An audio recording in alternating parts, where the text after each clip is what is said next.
Today for Kurt's Coins, I'm going to present this set from the Royal Mint, which is the penny portraits of Queen Elizabeth II.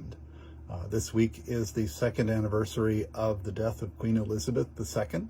She was on the throne for over 70 years. She is the longest reigning monarch in English history, in British history, and she was on the coins for all of that time.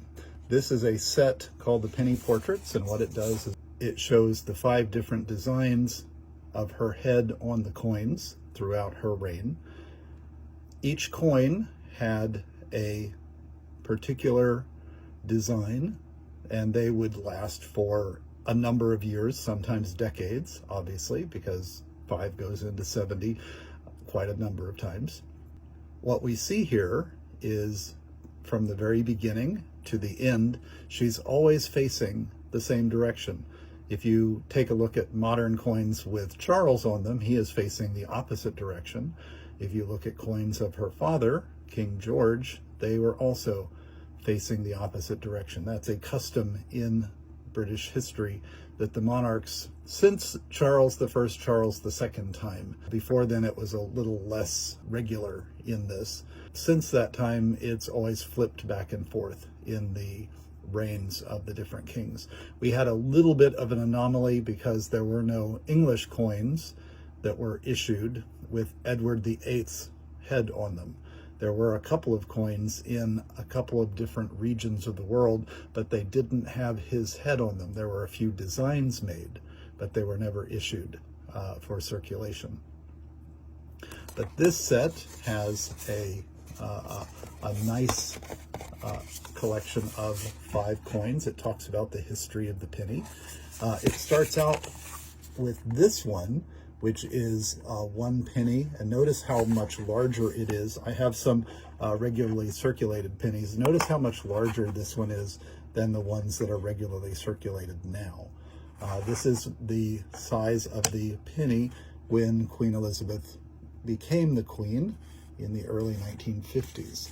And this particular one has a ship on it, or no, not a ship, Britannia on it, as you can see there. I apologize for the shadow that is in the way. These are encased in plastic, so it's a little bit hard to see, but that's to keep them better preserved and to keep hands, which I'm not wearing gloves again today, from oiling them up.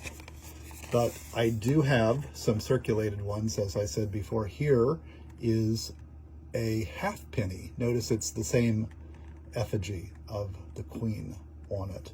And on the backside of the halfpenny, which is a coin we don't have anymore, we have a ship. This one is 1957. The ones that are in this particular set are not necessarily uncirculated examples, because if you take a look at the quality of them, some of them are clearly circulated, and that's okay. The point of this set was not to give you brilliant uncirculated or proof copies. The set itself, I think I paid about £12 for it, so not very expensive at all. You can get it from the Royal Mint or from second-party dealers, or also on eBay. I have examples of each of these outside of the collection. This, as I showed you before, is the halfpenny from the first design by Mary Gillick, and that design continued on the Maundy money, as the description in here talks about, and that's special coins that are given out during the Easter season, and you can buy Maundy sets from the Royal Mint as well. The second design was from Arnold Machen, and here we have that design.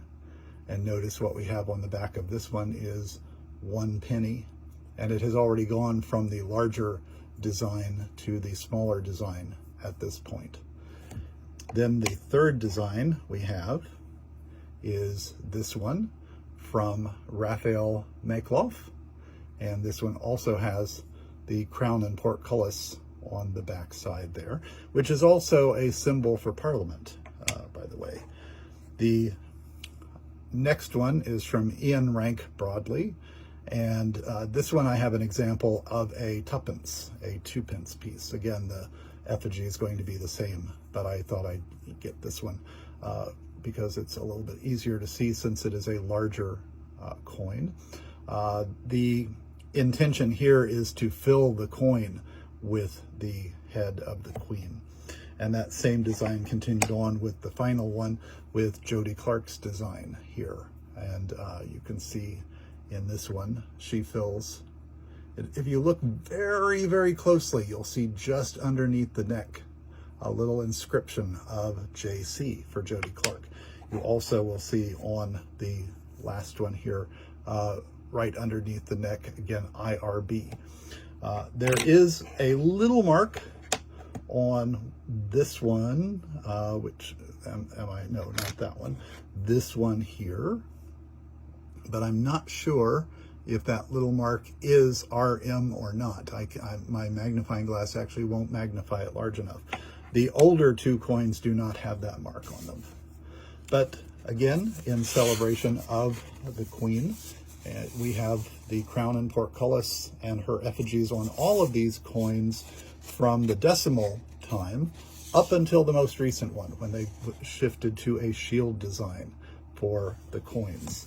And the shield design, you put all of the coins together and it forms a shield. What we see here is something that I will highlight in a future show. I'll show you how all the coins come together. But I thought I would show you this one. The history of the penny goes back 1,000 years. The royal family can trace its roots back 1,000 years. And Queen Elizabeth had the highest percentage of that 1,000 years on the throne. So I thought I would celebrate that by doing this subject for the anniversary of her leaving the role.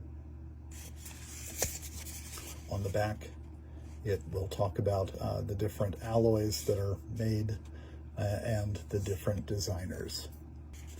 Well, I hope you enjoyed this, and next time I will show something that brings the shield parts together so that you can know what I was referring to with the penny.